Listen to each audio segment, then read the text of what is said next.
дар мавҷ барномаи иттилоотии хабар.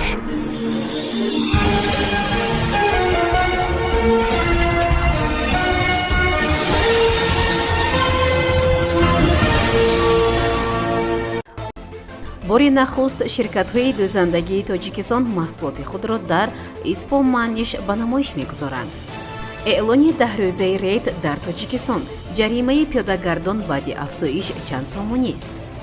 созмони ҷаҳонии савдо коҳиши тиҷорати ҷаҳониро дар соли 2023 пешгӯӣ мекунад.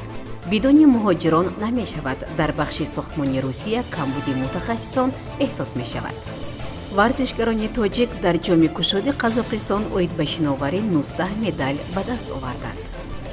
бори нахуст ширкатҳои дӯзандагии тоҷикистон назири ваҳдат текстил, гулистони душанбе, ноҳид ва раҳимов аа маҳсулоти варзишии худро дар испоманиши олмон ки бузургтарин намоишгоҳи маҳсулот ва либоси варзишӣ дар ҷаҳон маҳсуб мешавад, ба намоиш мегузоранд. 4 ширкати дӯзандагии тоҷикистон дар радифи беш аз 1500 ширкати дӯзандагӣ аз саросари ҷаҳон дар бузургтарин намоишгоҳи тиҷорати варзишӣ International Fashmes Far Sportautical and Sportmade дар шаҳри Мюнхени Олмон баргузор мегардад, иштирок намуда маҳсулоти худро ки аз ҷӯрабҳои варзишӣ, футболка ва поло, либоси муҳорибаҳои тан ба тан, кимоно, либоси муштзанӣ, кафшҳои муҳорибавӣ, либоси махсуси дастаҳои варзишӣ, жемпер ва костюмҳои варзишӣ, бастаҳои либосҳои варзишӣ ва ғайра иборатанд ба намоиш мегузоранд. намояндагони ширкатҳои дӯзандагии тоҷикистон инчунин бо муосиртарин таҷҳизот, пойафзол ва либоси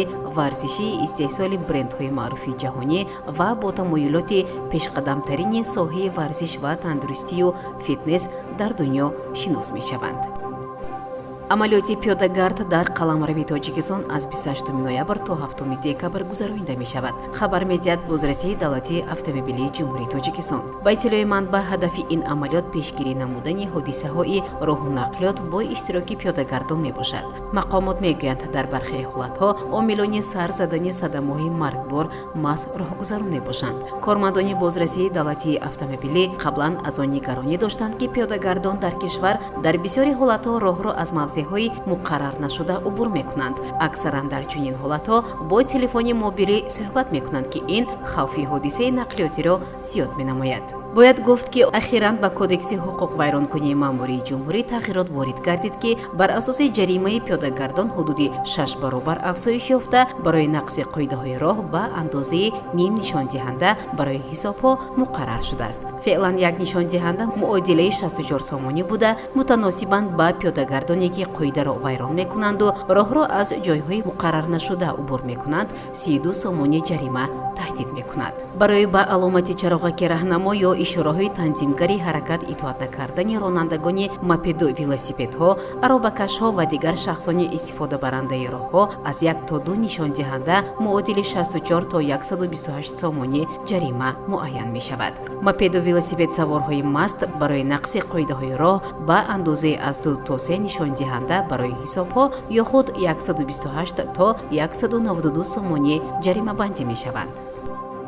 мардуми русия намехоҳанд дар бахши сохтмон кор кунанд ва ин боиси норазоии мутахассисон дар ин кишвар мешавад, менависад рӯзномаи Коммерсант дар истинод ба як назарсанҷие, ки Ассотсиатсияи миллии ширкатҳои инфрасохторӣ ва Шерпа Груп гузаронидааст. ҳоло дар ин бахш қариб 25% коргар аз шумораи зарурии коргарон намерасанд, ки дар давоми 5 соли охир ин ҳолат мушоҳида нашуда буд. махсусан муҳандисҳои ихтисоснок намерасанд. аз ин рӯ дар назар дошта шудааст, ки дар давоми як соли охир шумораи ҷойҳои холии корӣ дар соҳаи сохтмон 46% зиёд шудааст. норасоии кадрҳо дар замоне сурат гирифтааст, ки афзоиши ҳаҷми сохтмон дар доираи лоиҳаҳои миллӣ афзоиш ёфтааст. новобаста аз ин вазъ танҳо дар 6 моҳи оянда баҳтар хоҳад шуд, чунки аксарияти коргарон дар бозор 90% пурсидагон буданд. қайд карда мешавад ки соҳаи сохтмон дубора ба мушкили шадид рӯбарӯ шудааст, чун пас аз пандемия натавонист мушкили норасои кадрҳоро аз байн барад.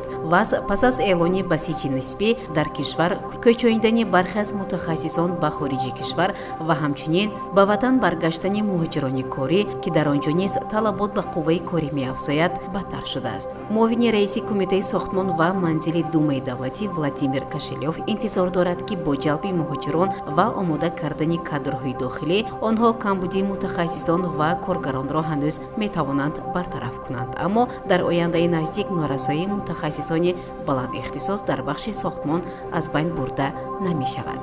менависад Спутник Тоҷикистон. дар шаҳри Алмаато ҷоми панҷуми кушоди ҷумҳуриявии Қазоқистон оид ба варзиши шиноварӣ миёни мастерсҳо баргузор гардид ки дар он варзишгарони тоҷик 19 медаль ба даст оварданд. дар ин бора Амид Ховар хабар медиҳад. дастаи Тоҷикистон дар ҳайати 3 нафар Аҳмадҷон Умаров миёни собиқадарони то 69 сола, Шӯҳрат Гадоев дар байни шиноварони то 50 сола ва Екатерина Бардачова миёни ҷавонони то 24 сола ширкат варзиданд.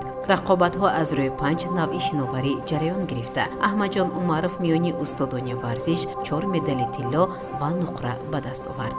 Шӯҳрат Гадоев миёни иштирокчони то 54 сола 7 медаль аз ҷумла 3 тилло ба даст овард. Екатерина Бардачова ба 3 медали тилло ва 1 медали нуқра соҳиб гардид.